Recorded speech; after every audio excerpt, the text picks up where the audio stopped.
Graça e paz, igreja do Avivamento. Eu não posso contemplar os irmãos, mas os irmãos podem nos ver. Mas isso não quer dizer que a gente aqui não está sentindo muita saudade de vocês. E já estamos começando a nos habituarmos a usar essa proteção. E quando os irmãos voltarem, e esperamos em Deus que seja em breve, então todos também deverão vir com máscara. E vamos cumprir, né, as metas aí, os protocolos. E quando você usa máscara, você protege o outro. A proteção é para o outro. Então usar, vamos falar que é uma medida protetiva para com quem você está perto, ou conversar ou dialogar com alguém. Mas nós temos que orar ao Senhor, que também muito em breve não vamos mais precisar usar máscaras, né? E a máscara não é tão difícil assim. Difícil é a gente chegar perto da pessoa e não poder abraçar. Até que a máscara a gente não sente assim.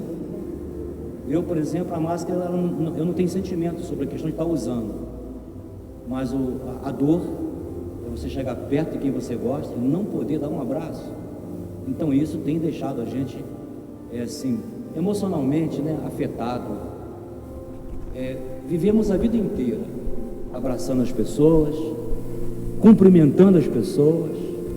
Então hoje e daqui por diante vai ficar aí uma marca em cada um de nós, a marca de que a gente não sabia o quanto era importante essa comunicação, esse toque, né? Essa questão de você abraçar as pessoas, se cumprimentar. E nós brasileiros, né, na América Latina, nós somos assim.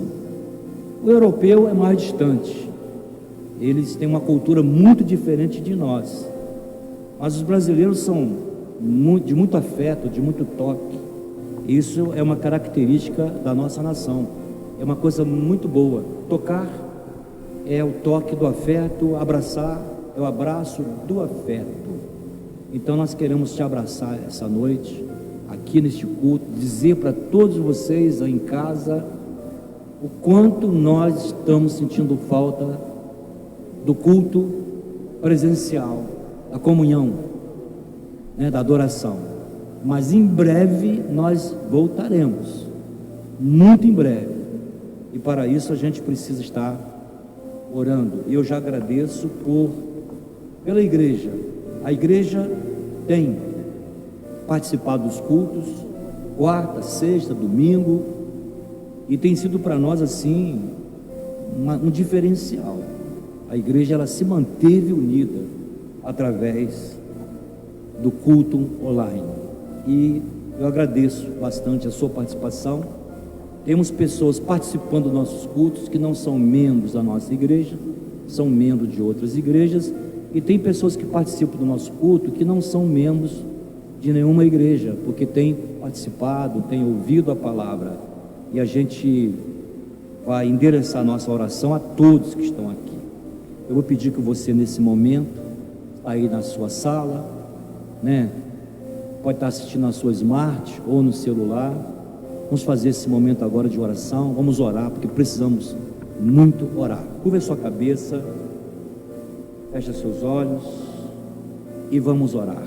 Pai, em nome de Jesus, nós estamos aqui mais uma vez agradecidos ao Senhor, porque o Senhor nos deu essa ferramenta para que a igreja não se dispersasse. Estamos ausentes fisicamente, mas esse culto online nos trouxe de volta para a unidade da igreja. E mesmo que estamos separados, continuamos juntos, continuamos unidos. E eu sou muito grato a Deus por essa ferramenta aqui na igreja, pela equipe que nos ajuda todos os cultos aqui da técnica. Nós temos aqui os irmãos também da intercessão, que vem aqui na quarta, na sexta, no domingo, para ajudar-nos nessa transmissão desse culto. Então eu sou agradecido a Deus. Também agradeço pela sua família, Agradeço muito a Deus porque a nossa igreja tem estado com saúde, e eu continuo orando ao Senhor para sua casa, sua família. Vamos fazer orações direcionadas, que Deus nos dê saúde nesse tempo, e Deus está dando, e Deus está abençoando. Já vamos para 3 meses de quarentena, e graças a Deus eu posso sentir e perceber que Deus tem te abençoado aí onde você está. Os que estão afastados do trabalho, os que estão ainda trabalhando, as atividades, eu tenho me colocado em paz, eu tenho sentido paz em relação à igreja. Deus tem me dado paz no coração, em saber que a nossa família aqui da Igreja Batista de Nova Brasília, todos têm estado com saúde, e principalmente Deus tem abençoado os idosos. Nós temos nossos idosos, não são muitos, mas temos tido assim um cuidado especial para com eles. E vamos continuar orando, e orando também pelas crianças, para que Deus possa também abençoar cada criança, cada adolescente da nossa igreja, cada jovem, e que todos nós estejamos debaixo dessa proteção de Deus. Que Deus abençoe a sua casa. Oramos para que não falte nada para você nesse tempo. A nossa oração é para que a sua mesa continue abençoada, farta. Oramos no Salmo 23, no verso 1, que o Senhor é o pastor aí da sua mesa, e nada faltará na sua mesa, em nome de Jesus. Oramos por aqueles que foram dispensados do trabalho, mas também agradecemos a Deus, porque teve irmãos nossos que foram abençoados com trabalho. Então Deus tem nos abençoado, e a gente não pode esquecer. Apesar de tudo que está acontecendo, nós estamos mantendo a nossa fé ativa, e esta noite o Espírito Santo vai ativar a nossa fé, a sua fé. Amém? Que Deus te abençoe. Convido você a abrir a sua Bíblia, 2 Reis, no capítulo 4. Você pode abrir a sua Bíblia, Antigo Testamento, 2 Reis, no capítulo 4. Há uma mensagem aqui maravilhosa para nossos corações, e eu quero ler com você. Eu vou ler aqui e você vai estar aí me acompanhando. Do verso 1 é o verso 7. Diz assim essa palavra: e uma mulher das mulheres dos filhos dos profetas clamou a Eliseu dizendo: meu marido, teu servo, morreu, e tu sabes que o teu servo temia ao Senhor, e veio o credor a levar-me os meus 2 filhos para serem escravos. Eliseu lhe disse: que te hei de fazer?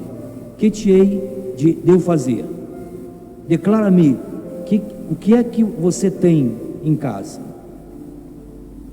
E ela disse: tua serva não tem nada em casa, senão uma botija de azeite. Então disse ele: vai, pede para ti vasos emprestados a todos os teus vizinhos, vasos vazios, não poucos. Então entra e fecha a porta sobre ti e sobre teus filhos, e deita o azeite em todos aqueles vasos, e põe à parte o que estiver cheio. Partiu, pois, dele e fechou a porta sobre si e sobre seus filhos. E eles lhes traziam os vasos, as vasilhas, e ela os enchia. E sucedeu que, cheios que foram os vasos, disse ao seu filho: traz-me ainda um vaso. Porém ele lhe disse: não há mais vaso nenhum. Então o azeite parou. Então veio ela e o fez saber ao homem de Deus, e disse ele: vai, vende o azeite e paga a tua dívida, e tu e teus filhos vivei do resto. Amém? Essa é uma passagem conhecida dos cristãos no mundo inteiro, acerca do azeite da viúva.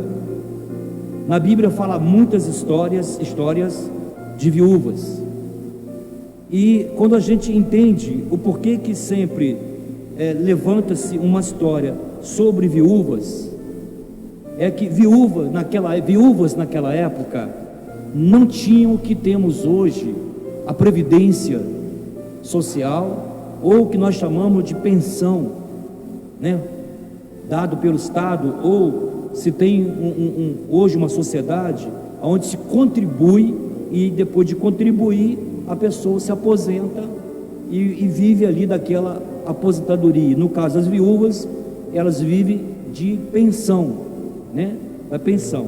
Só que nessa época de Eliseu não havia previdência social, não havia nenhuma proteção para a mulher que ficava viúva, nenhuma proteção. E aqui nessa passagem tem a história dessa viúva, essa é específica. E no verso 1, quando você leu comigo, há aqui um problema que não é só de ficar viúva. Ela estava com um problema pior do que ela já estava passando. Ela estava de luto, o marido dela tinha falecido, aqui fala que ela tinha 2 filhos, e como se não bastasse de estar no momento vivendo um luto, e luto não é fácil para ninguém na terra, nunca foi, e você sabe, e eu sei, nós sabemos.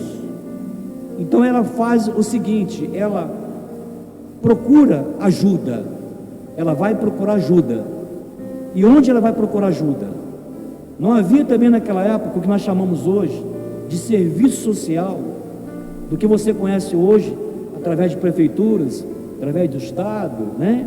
Nossa sociedade hoje ela é bem diferente, totalmente diferente. Essa sociedade aqui é a sociedade que não tinha nenhuma lei que protegesse ninguém, e era uma sociedade escravagista, uma sociedade que não tinha o que nós temos hoje. Nós estamos hoje vivendo depois de Cristo, e foi Jesus que trouxe para a humanidade o sentido de humanidade, o sentido de viver em família e o sentido de viver em sociedade. Mas nada disso tinha no Antigo Testamento, era regime de escravidão. E Deus, na sua palavra, traz a cena, muitas cenas, e essa é uma delas. O que faz uma pessoa quando ela perde o seu ganho? O que faz uma pessoa quando ela perde o seu trabalho, quando ela perde o seu emprego? Hoje isso acontece, mas naquela época não havia nenhuma possibilidade, não havia nenhuma fonte de onde a pessoa poderia então ter o seu alimento, continuar vivendo. Nós temos fé em Deus, mas também nós temos que trabalhar, e o trabalho, de onde trabalhamos, é que vem o sustento. E o que acontece com essa senhora? Ela perde o esposo, ele falece, e como se não bastasse ela estar viúva, né?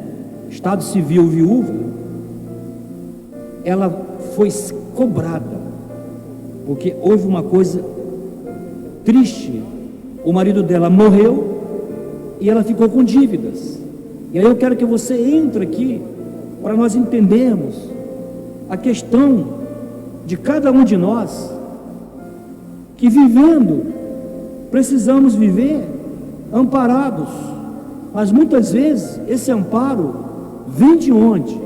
Então aqui tem uma narrativa em que o amparo, todo mundo precisa dele, mas há situações, há momentos, hoje na sociedade, quando alguém perde o seu emprego, existem algumas medidas protetivas até a pessoa ter um outro emprego, ter um outro trabalho. Mas mesmo assim, não é fácil para ninguém perder o seu sustento, porque o sustento, ele é diário, ele é contínuo. Então a pessoa precisa desse sustento contínuo. Passar necessidade, até muitos passam, fome, milhões de pessoas passam. E aqui tem uma narrativa da Bíblia que nos ensina que, apesar de termos que passar por alguma dificuldade, Deus nos mostra que Ele nunca foi, nem é e nunca será insensível ao sofrimento do ser humano. Você pode dizer amém? Deus nunca foi, Deus não é e Deus nunca será insensível acerca do sofrimento do ser humano. E aqui no verso 1, quando fala que essa mulher, ela foi procurar a igreja, foi procurar lá o pastor da igreja, então ela disse assim, ela encontrou Eliseu lá, o pastor da igreja que ela frequentava, era Eliseu, ele era um profeta, era um sacerdote. Então ela chega aqui no verso 1, e ela logo diz assim, imediatamente, olha, meu marido faleceu, e ele também era aqui dessa casa, ele frequentava aqui essa casa, meu marido, ele era teu servo, ele também frequentava essa casa de oração aqui, só que meu marido morreu. E você sabe, ela falando para o profeta Eliseu, e você sabe, e tu sabes, que o teu servo, o meu marido, era um homem que temia o Senhor, ele temia o Senhor, só que ao falecer, eu fiquei desamparada, eu não sei o que eu vou fazer da minha vida. Imagina hoje, na situação que nós estamos, quando, diante dessa enfermidade mundial, em que as pessoas foram obrigadas a fechar as suas empresas, obrigadas, não foi porque queria, foram obrigadas a ficar em casa, né? Debaixo aí de decretos, e tem pessoas que estão pensando como será o amanhã e como que vamos sair dessa situação, né? Ficar em casa é muito bom quando você trabalha e chega para descansar. Ficar em casa é muito bom para o estudante, quando estuda, vem para casa para estudar. Agora, ficar em casa sem ter o que fazer, imagina só, ficar em casa sem poder produzir nada, ficar sem fazer nada, isso adoece, é horrível. Então é uma situação em que a gente precisa orar muito, pedir muito a Deus, porque é real, o problema é verdadeiro, mas em cima do problema tem mais a incompreensão, a guerra política e a guerra das vaidades. Então estamos sofrendo mais pelas guerras políticas, e como não se bastasse o que nós estamos passando, e a população passa, vem agora essa semana para todo mundo saber que tem gente que realmente parece que não é gente, estão roubando os recursos que é para comprar respirador. Pensa bem, eu não consigo entender uma coisa dessa. Como é que um sujeito desvia dinheiro que foi mandado para comprar ali, equipar os hospitais de campanha, e algo que a pessoa precisa sobreviver, e aí aparece agora no Brasil, e vai aparecer muito mais, pessoas que se aproveitam da desgraça da população toda, pessoas que se aproveitam de uma situação em que o dinheiro não está sendo muito bem fiscalizado, e aí nos aparece agora mais essa história, como se não bastasse o problema que nós estamos vivendo, aparecem essas pessoas que, ao meu ver, eu não sei como que eu posso adjetivar isso. Então a gente acaba respirando e entregando para Deus, e que a justiça se faça presente, e que o dinheiro roubado volte para o lugar, e essas pessoas precisavam ser presas até por crime de guerra, porque estamos em um clima de guerra. Essas pessoas, eu vou orar até pedir a Deus que sejam todos presos, porque não está se roubando em momentos de paz, em momentos que até tem o dinheiro ali, a pessoa vai lá e lança a mão dele para roubar o erário público, para tirar aquilo que pertence a própria sociedade, mas estamos vivendo em um momento onde se fala todo dia, já são mais de 12 mil mortes, e tem gente que está morrendo porque não tem um respirador. Agora, dorme com um barulho desse, com a palavra, a justiça dos homens, e cabe a mim aqui orar, e você orar, para que Deus também nos ajude e façamos justiça, como se não bastasse o que estamos passando, ainda tem essa política terrível, desumana, e que temos que conviver, como se não bastasse a quantidade de pessoas que ficaram desempregadas, como se não bastasse a quantidade de pessoas que de uma hora para outra se viram olhando para o nada, porque tem gente que está olhando para o nada, não há perspectiva, não há algo assim que possa dar à pessoa esperança, diga-se, como que vai ser, o que será?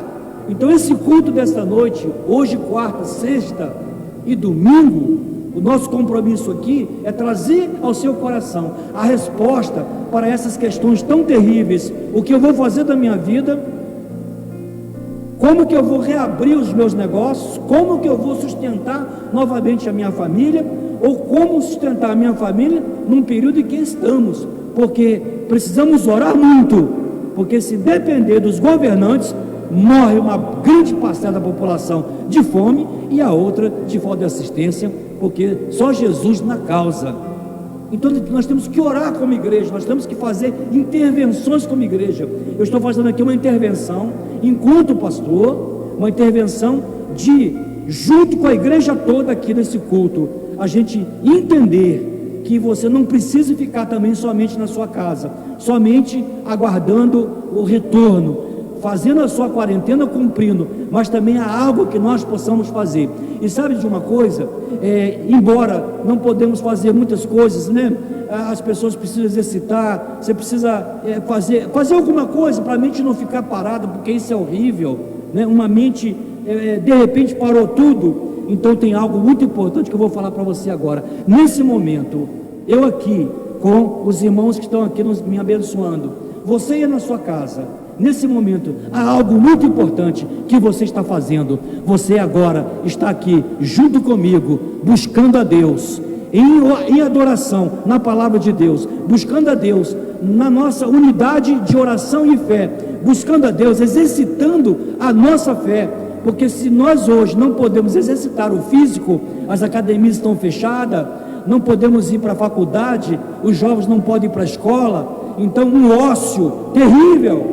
Mas há algo que a gente pode fazer. Eu quero dizer uma coisa para você: aproveite esse tempo, não deixe a sua mente ociosa, leia bastante, estude bastante, aproveita, vamos ler bastante a Bíblia, e vamos também exercitar também uma faculdade que nós temos, é a faculdade do ser espiritual. Orar é um exercício espiritual, orar mantém a sua fé ativa. Ler a Bíblia é um exercício do intelecto. Quando você lê, você oxigena a sua mente, e aí você não deixa na sua casa aquela tristeza pegar você, e você fica assim, eu não tenho muito o que fazer. Então, mas há algumas coisas que a gente pode fazer. Você lê, exercita o intelecto. Orar exercita a nossa mente espiritual, e esse culto, ele é algo completo. A gente ouve a palavra, a gente participa da palavra, a gente participa da narrativa dessa situação que está aqui. Então é você, nesse momento agora, eu já posso sentir aí com você, eu já posso perceber que no momento do culto, você começa a reagir. Então você pode dizer aí amém, você pode dar um glória a Deus aí e dizer assim: eu vou reagir no meu espírito, eu vou reagir no meu espírito orando e participando dos cultos, eu vou reagir no meu espírito, não deixando a tristeza a entrar em minha mente, não deixando a minha mente ficar ociosa e nem devagar a minha mente. Então nesse momento nós estamos praticando aqui exercícios espirituais e também exercitando as nossas faculdades mentais,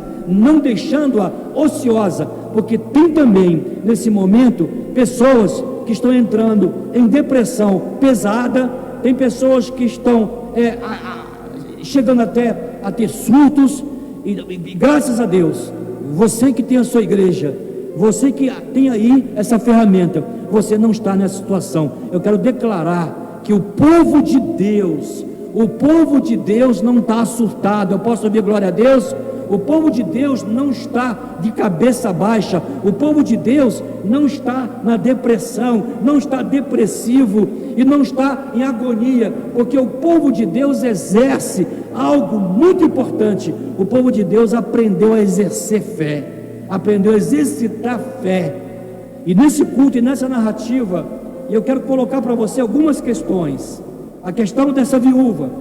Viúva significa pessoa desamparada, lá naquela realidade, lá naquele contexto histórico. Viúva lá significava totalmente desamparada, e é por isso que a Bíblia também fala num salmo em que Deus é Deus também de viúvas. Sabe o que quer dizer isso? Deus é o Deus que ampara pessoas que ninguém consegue amparar. O nosso Deus é um Deus também de justiça, é um Deus justo. Você pode acreditar que quando a pessoa ela é fiel a Deus, e ela tem uma relação com Deus, ela possui fé em Deus, essa pessoa nunca será abandonada. E eu quero dizer para você e repetir sempre: nós vivemos no tempo de hoje o Salmo 23, verso 1. Então exercita aí: o Senhor é meu pastor e nada me faltará. Voltando aqui à realidade dessa viúva, quando ela chega lá para o Elias, sacerdote Eliseu, no caso aqui não é Elias, é Eliseu. Quando ela chega para Eliseu e diz assim: olha, meu marido faleceu, e como se não bastasse o fato de eu ter perdido meu esposo, porque perder o esposo também é perder a provisão, o provedor da casa, né? Uma sociedade onde somente o marido ele era provedor. Na nossa sociedade hoje não, ambos trabalham, esposo, a esposa, filhos. Hoje somos bem diferentes, mas ela não, ela estava totalmente desamparada. Ela tinha um problema. Eu quero falar para você que quando você tiver um problema, não fica tão chateado, não fica tão triste e apavorado, porque quem tem um problema para resolver. Mas às vezes um problema chama outro, e chama outro, e aí, como a gente diz, as coisas começam a embolar. No caso dela, ela aqui cita as consequências da sua viuvez, as consequências de ter perdido o esposo. E qual foi a consequência?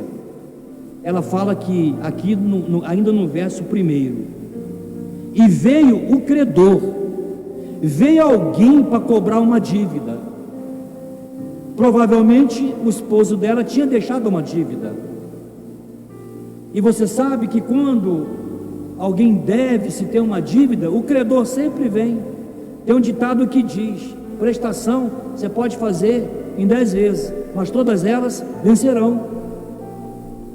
Ah, você paga em tantas vezes, você vai pagar. Nunca esqueça que vence, prazo vence. Coloca uma coisa no seu coração: prazo vence. No caso aqui, o credor veio para cobrar a dívida do marido dela. E sabe por que ele foi lá para cobrar a dívida do marido dela? Porque naquela época havia uma permissão de escravidão. Aquele que era o credor veio cobrar a dívida para pegar os 2 filhos dela, para apanhar os filhos dela, para que eles fossem escravos. Viu? Então um problema que ela teve causou um pior ainda. E qual foi o desespero dela?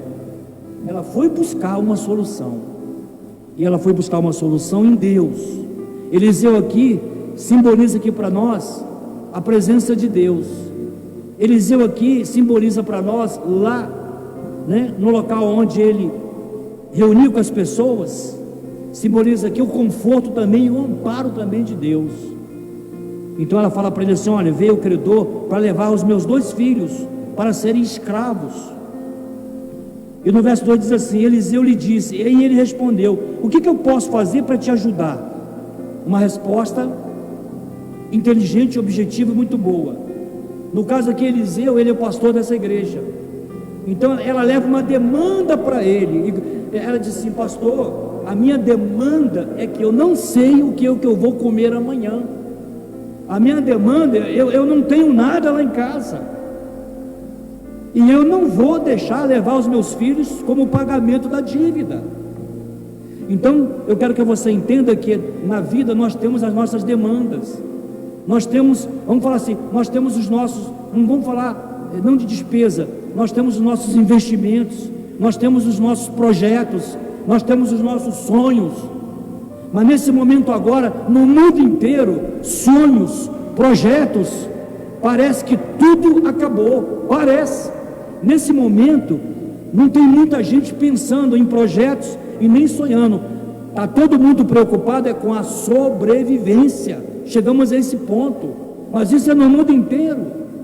Mas vamos insistir que Deus não vai deixar de nos abençoar em nossos sonhos, em nossos projetos. Eu quero profetizar para a nossa igreja que depois que passa essa pandemia, vai passar e está passando, eu quero dizer para você que a nossa igreja, ela se levantará novamente, e na nossa igreja eu verei outra vez uma igreja sonhadora. E eu quero dizer para você aqui, e eu sinto e eu percebo que essa igreja aqui, chamada Batista de Nova Brasília, essa igreja é uma igreja de sonhos. Esse povo aqui é um povo que sonha. Esse povo aqui não perde a fé em Deus. Eu quero dizer para você que você faz parte dessa igreja. Você não perdeu a fé em Deus, e você não vai perder, e nós não vamos perder. Não vai ser essa realidade que se abateu sobre o planeta que vai tirar de mim a força que Deus me dá, a energia que Deus te dá. E essa força e essa energia está toda ela veiculada e aqui concentrada naquilo que a gente mais faz e mais gosta. Essa igreja é uma igreja de povo que adora ao Senhor. Essa igreja é uma igreja de povo que tem fé em Deus.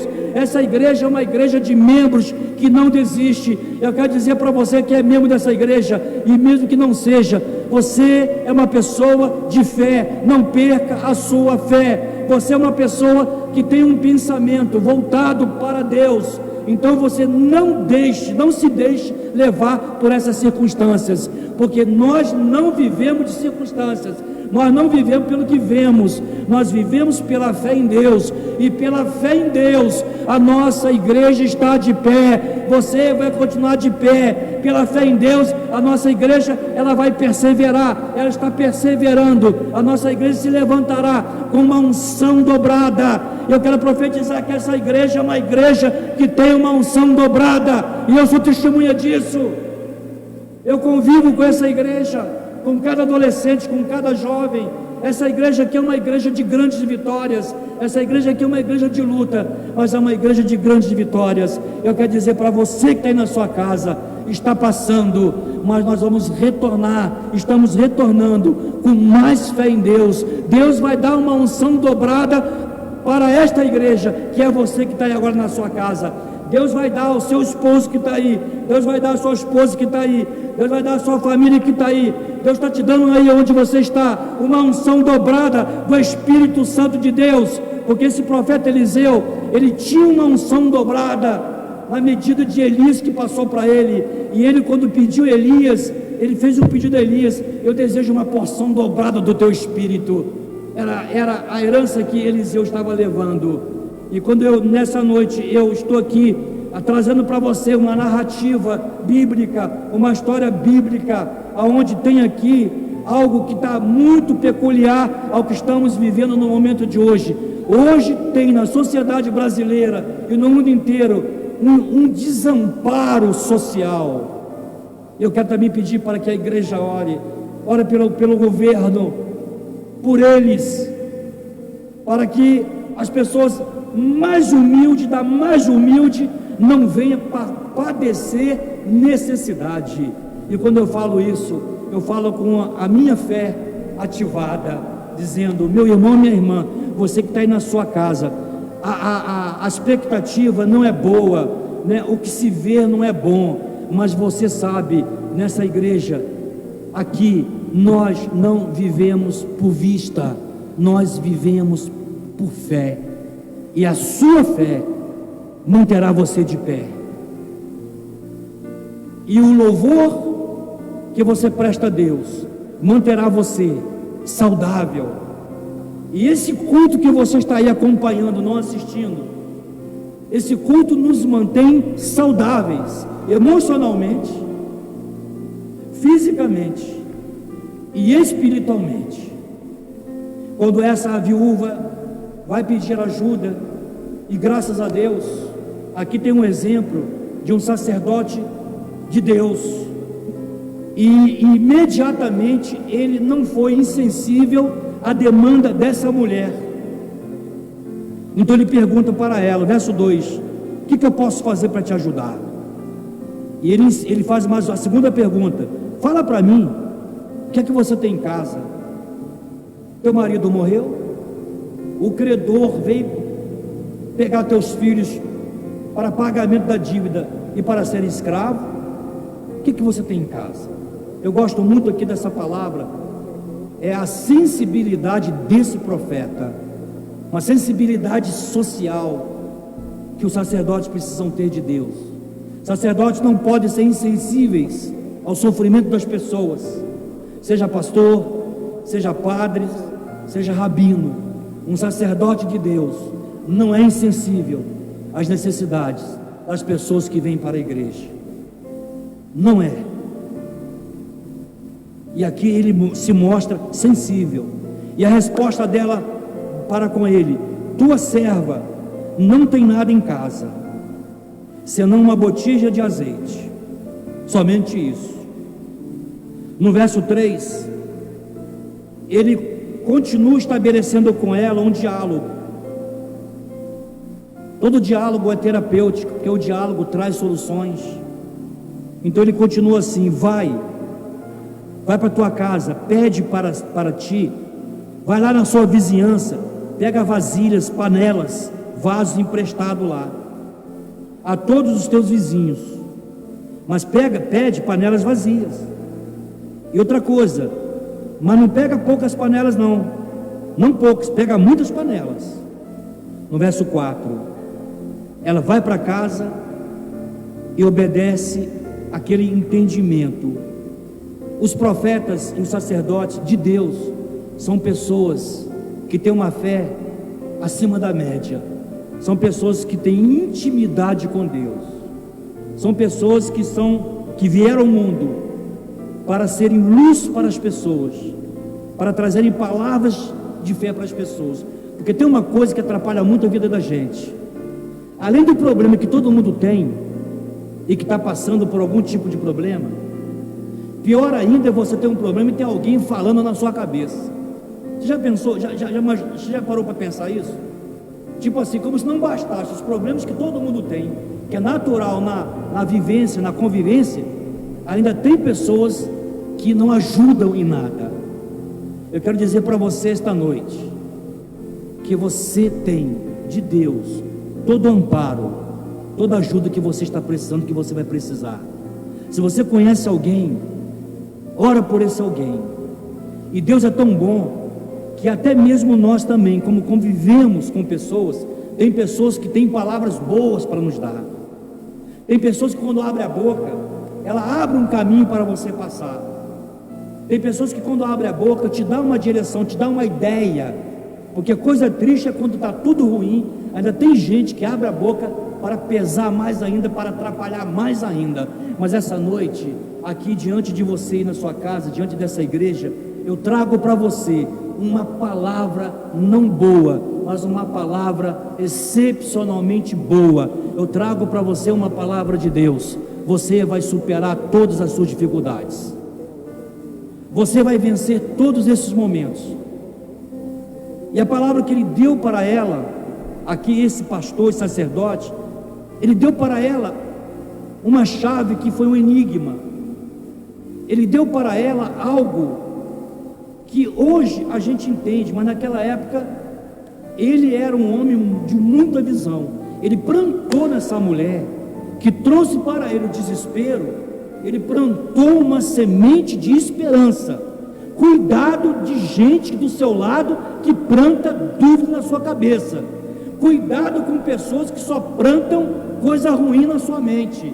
Cuidado com a sua convivência, porque tem gente que não é a boca de Deus. Eu não vou falar nem o que é, mas tem gente que não é a boca de Deus. Uma pessoa que é a boca de Deus é aquela pessoa que traz uma palavra de esperança, que traz uma palavra que te dê visão. Por isso que a igreja, ela tem uma visão. A igreja é uma instituição em que nela se tem o depósito da visão de tudo, até da vida, e também a visão do que poderá ser feito. E na igreja também se vive o aqui e agora, porque você vive o aqui e agora. A fome é aqui e agora. Então a igreja não vive de fantasia, pastores de Deus não vivem de fantasia e nem de ilusão. Nós vivemos de realidades espirituais mediante a Bíblia, que nos ensina que pela fé e através da fé e através do que Deus fala, nós podemos viver debaixo de uma fé produtiva. Eu vou repetir: a sua fé precisa ser produtiva. E essa fé produtiva é aquela fé que faz com que a gente não perca a perspectiva de que daqui a pouco tudo vai melhorar. E a palavra que eu te entrego essa noite: tudo vai melhorar na sua família, tudo vai melhorar na sua vida, porque a nossa perspectiva é a perspectiva em Deus, é de Deus. Essa perspectiva que essa mulher acaba aqui de ter agora, uma orientação: olha, você não tem nada em casa, você tem 2 filhos, a cobrança chegou na sua porta, o cobrador chegou aí na sua casa. Então fala o seguinte: vai para a tua casa, junta bastante vasilha, você só tem uma botija de azeite, junta bastante panelas, bastante vasilhas, e vai lá e você vai seguir aqui uma orientação que eu vou te dar. Eu quero falar para você que nós vivemos de palavras de poder que nos ajudam, ou você pode viver de palavras negativas que te jogam para trás. Você tem que fazer uma escolha: ou você ouve as palavras de vida eterna, ou você ouve as palavras de morte. Todo dia tem palavra de morte, todo dia tem gente abrindo a bocarra para dizer que não vai dar certo, para dizer que o teu sonho acabou. Como tem gente hoje falando assim: olha, o teu sonho acabou, a pandemia acabou com o teu sonho, a pandemia acabou com a sua formatura, a pandemia acabou com a sua perspectiva. Poxa, você tinha tantos planos, você tinha tanta coisa para fazer, e agora acontece isso? Não. Quem tem fé em Deus é pessoa resiliente, sabe lidar com o sofrimento, persevera no sofrimento, não baixa a cabeça, não fica com o espírito de coitadinho, não fica com o espírito de que a vida é assim mesmo, tem que sofrer mesmo. Não. A palavra, a Bíblia, a nossa fé em Deus nos ensina outra coisa. Todos nós somos pessoas crentes em um Deus que nos prepara, não para o pior, nos prepara para coisas grandes. Eu quero dizer para você que no culto dessa noite, Deus está preparando para você coisas grandes que tu não sabes. Jeremias 33:3: clama a mim e responder-te-ei. Coisas grandes vão acontecer na sua vida. Tem coisa grande para poder arrebentar na sua vida. Não é essa pandemia que vai acabar com o teu sonho. Eu quero insistir, eu quero ir contra o espírito da derrota. Eu digo esta noite: sai da sua casa, sai da sua vida o espírito da derrota, porque isso faz mal. Existe um problema, mas ele já está sendo solucionado por Deus, porque é um problema macro, é um problema do planeta inteiro. E quando isso acontece, precisamos ir até aquele que tem toda a solução, que tem toda a perspectiva. Eu quero aqui, fechando com você o raciocínio e a narrativa que Deus mostra para nós. Uma viúva que estava de luto, o cobrador chegou na sua porta, queria usufruir dos seus filhos para a escravidão. E o terceiro problema: não tinha despensa na casa dela, ela não estava com os alimentos, ela estava passando literalmente fome. E sabe aonde ela foi procurar ajuda? Ela foi procurar ajuda ao profeta Eliseu. E o profeta Eliseu personifica aquilo que Deus é. Sabe o que Deus é? Nosso Deus é provedor, nosso Deus é Jeová Jirê. Essa noite eu estou pregando aí para você na sua casa, nesse tempo agora, tem um Deus que você vai precisar crer, que Ele é o seu Jeová Jirê. Amém, igreja? Você pode dar glória a Deus por isso, meu querido? E aí Ele dá uma solução, dá uma diretriz para essa mulher, e a diretriz que Ele dá é espiritual, ao mesmo tempo é uma diretriz, é uma dinâmica. Eliseu, ele fez uma dinâmica de fé com essa mulher. A gente faz muito isso aqui na igreja, todos os cultos, dinâmica de fé. O que é dinâmica de fé? É te preparar não para o pior, é te preparar que você é forte em Deus, que você é resistente em Deus, e que não há nada nessa vida que vai tirar as bênçãos que Deus tem para a sua casa, para a sua família, adolescente, jovem. O que Deus tem para te dar é muito, e você vai ter. Aí alguém perguntaria assim: e o momento que estamos vivendo? Eu respondo: vai passar. Isso sempre aconteceu, em todas as épocas. Mas eu estou falando para você que está ouvindo isso. Como que vai ser? E essa mulher, ela acreditou na dinâmica da fé. Qual foi a dinâmica? O que você tem em casa? Só tem uma botija de azeite, não tenho arroz, não tenho feijão, não tenho uma carne, não tenho nada. Eu tenho um cobrador na minha porta. Você está entendendo, querido? Você está entendendo como é que é a realidade da vida? A igreja não pode viver no ilusório. A igreja tem que viver essa realidade aqui. E qual é a realidade da igreja? É a realidade de Eliseu. É a realidade de... Qual é a realidade da igreja? É de Jesus. E qual é a realidade de Jesus? No mundo tereis aflições, mas eu venci o mundo, e você também vai vencer. Então eu tenho Jesus aqui e agora. Nós temos Jesus presente, não é uma quimera. Jesus não é uma religião, Jesus não é um conceito, Jesus é uma pessoa, Jesus é Deus, e Deus vai nos fazer atravessar esses momentos. E eu quero esta noite deixar bem claro para você: nós sairemos fortes e abençoados, e Deus está conosco. Eu vou chamar mais aqui uma presença de Jesus sobre nós. Palavra de Jesus: eis que estou convosco todos os dias. Jesus não é um conceito, Jesus não é uma história, Jesus não é uma quimera, Jesus não é um mito, Jesus não é uma utopia. Jesus é Deus, Ele está presente, e as suas palavras são poder, dinamite para o nosso coração.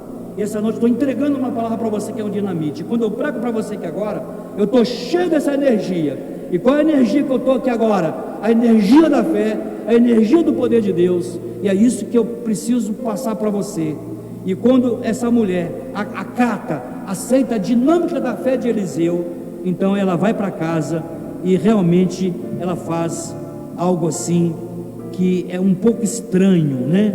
Mas a gente aqui compreende o que é a metafísica. Essa mulher, ela foi para casa praticar uma metafísica. Eliseu passou para ela uma dinâmica de metafísica, uma dinâmica de fé. Vai para casa, só tem um botija de azeite. Olha o seguinte: pega lá todas as vasilhas que você puder, pega com os vizinhos, mas pega vazia, tá? Pega cheia não. Sabe o que está querendo dizer para ela? Essas panelas que você for pegar vazias, Deus já está enchendo todas elas. É assim que Deus trabalha. Deus trabalha muito em nós quando a perspectiva não é boa.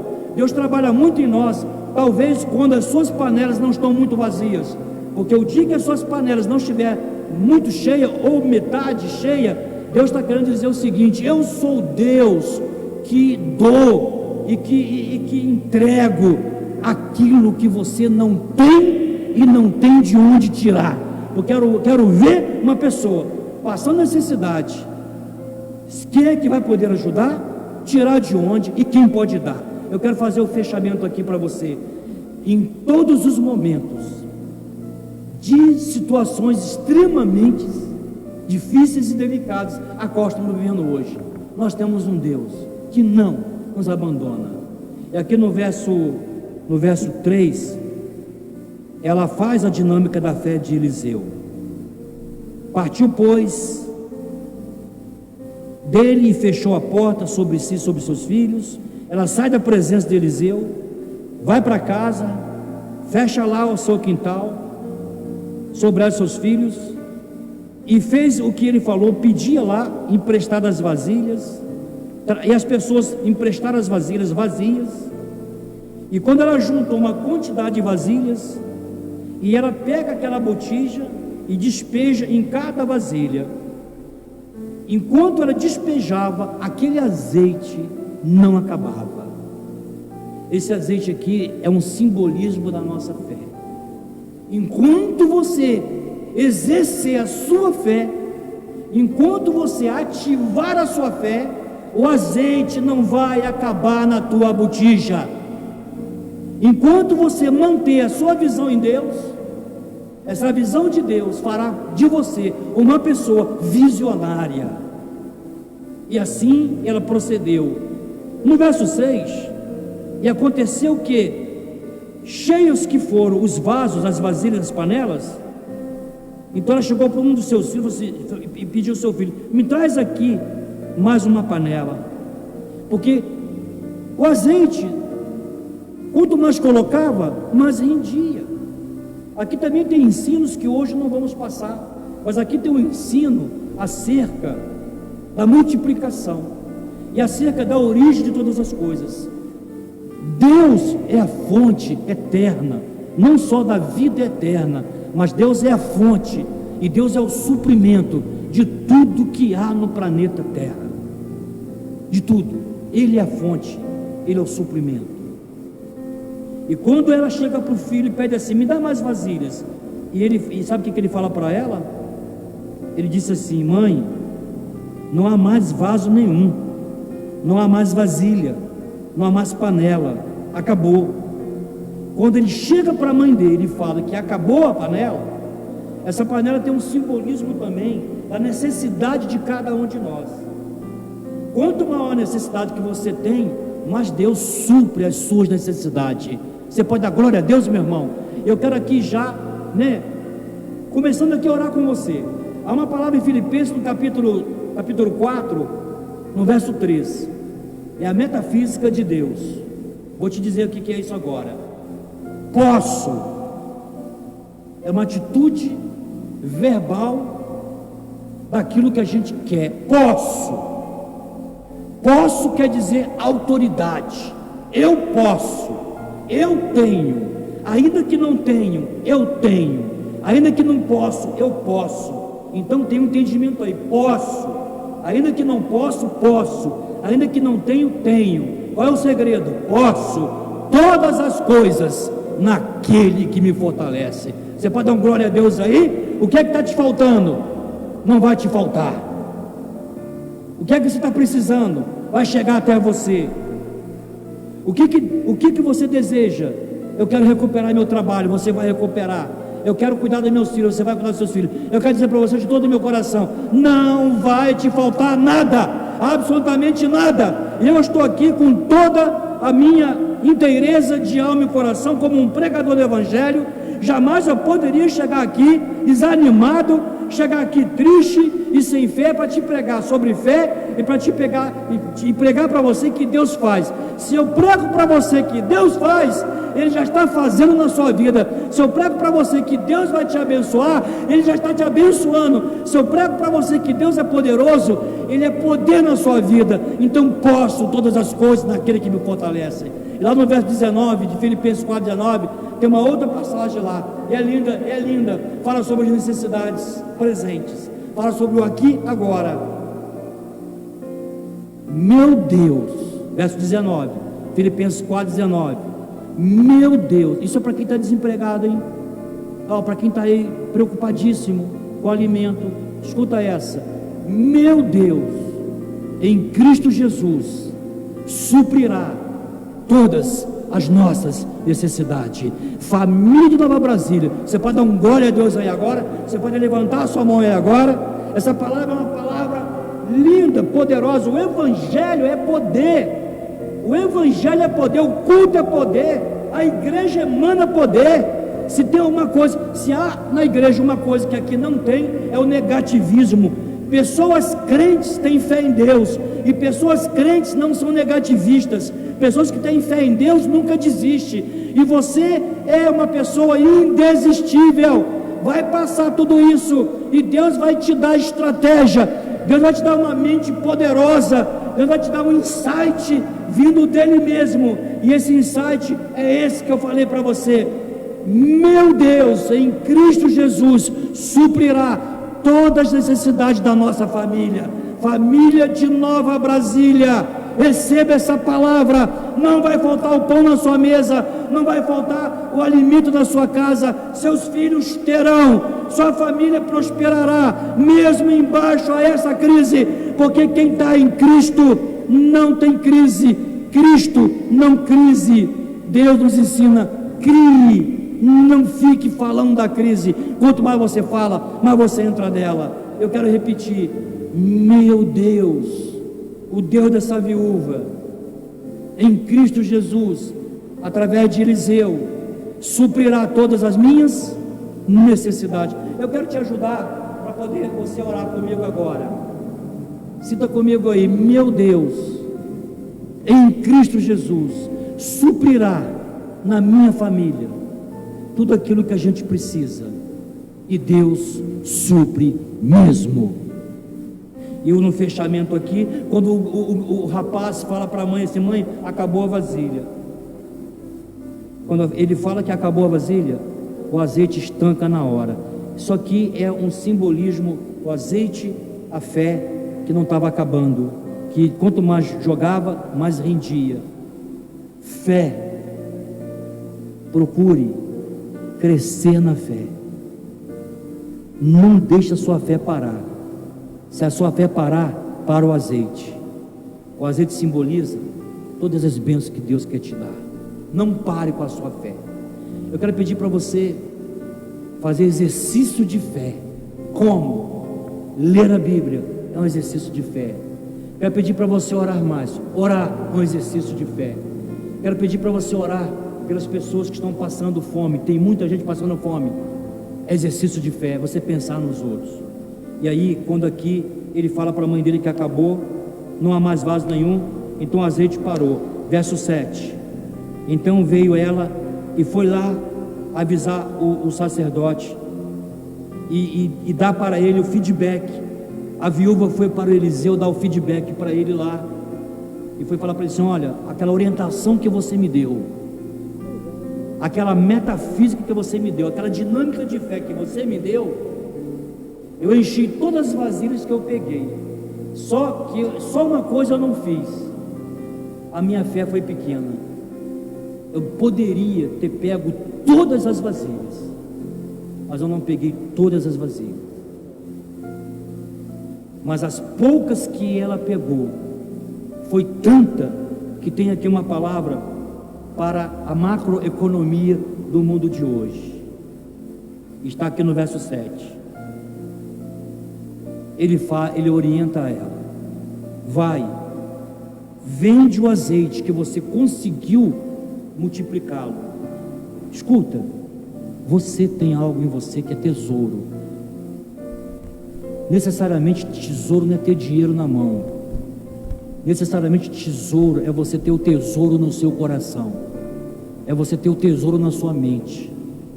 A moeda é uma consequência do tesouro que está dentro de você, da fé que está dentro de você. Não fique pensando você que os homens mais ricos que existem hoje vivem,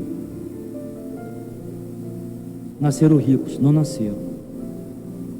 O Bill Gates é bilionário, mas ele não nasceu bilionário, ele era empregado,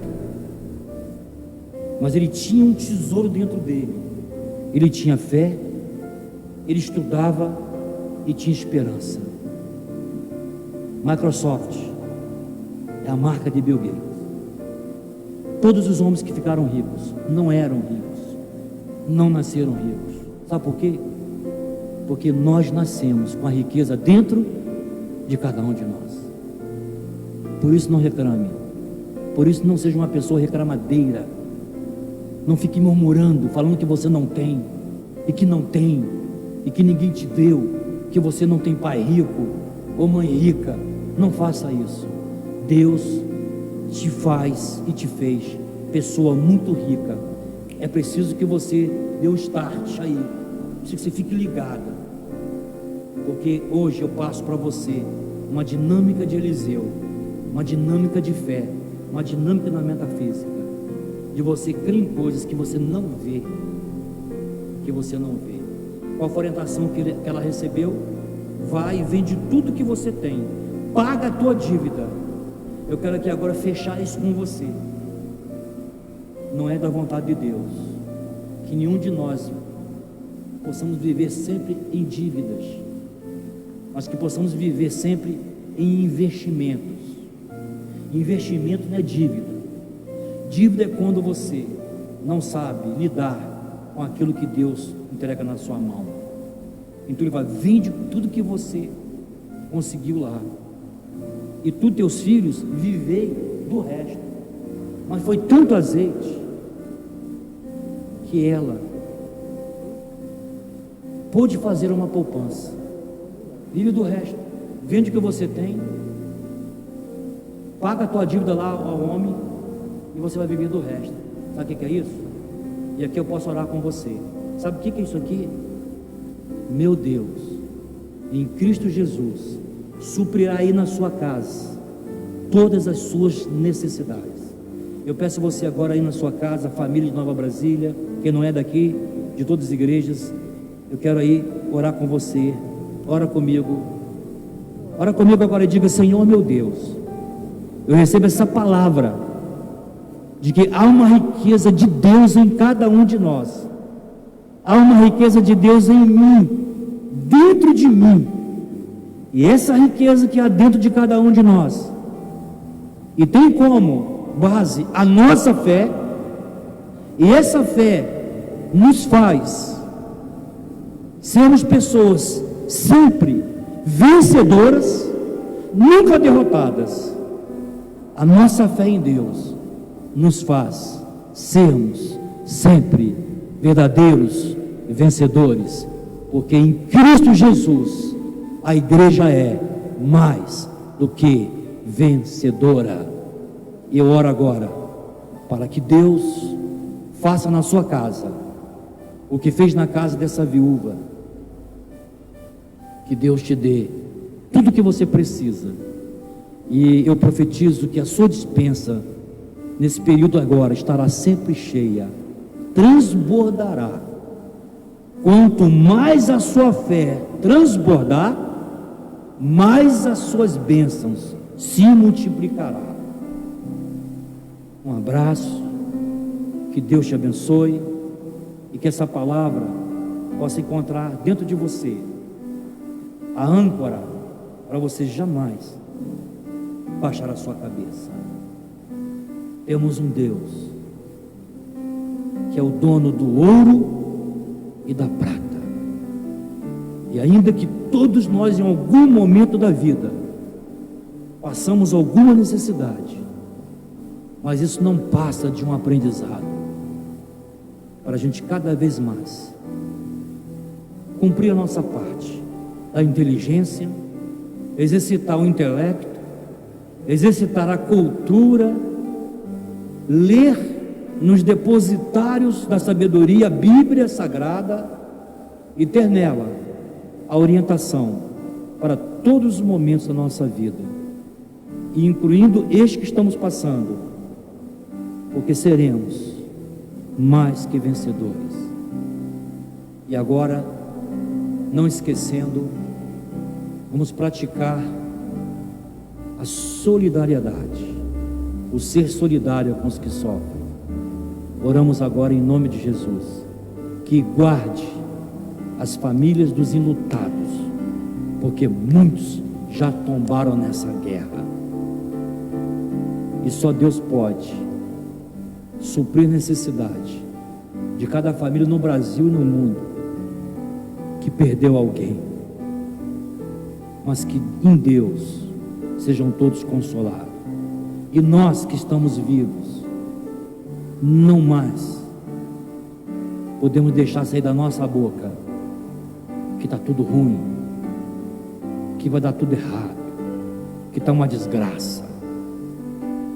A situação não é boa, mas da boca de uma pessoa de fé deve sair que em Deus nós vamos superar. Já estamos superando. Um abraço no seu coração. Obrigado pela sua, não vou falar sua audiência, né? Obrigado pela sua participação aqui nesse culto. E até sexta-feira às 20 horas. Amanhã, quinta-feira, temos uma live às 22. No culto sexta aqui online. No sábado às 22 horas uma live.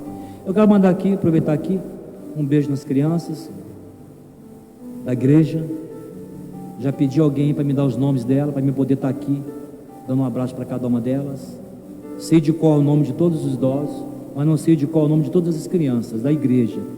Eu pedi ajuda na Cláudia para ela passar para mim a lista de todas as crianças da igreja, porque eles assistem o culto com seus pais. Eu quero aqui estar falando o nome de cada um deles, tá bom? E eu lembro que Estherzinha de Luciano, Lidiane e Luciano sempre assistem o culto.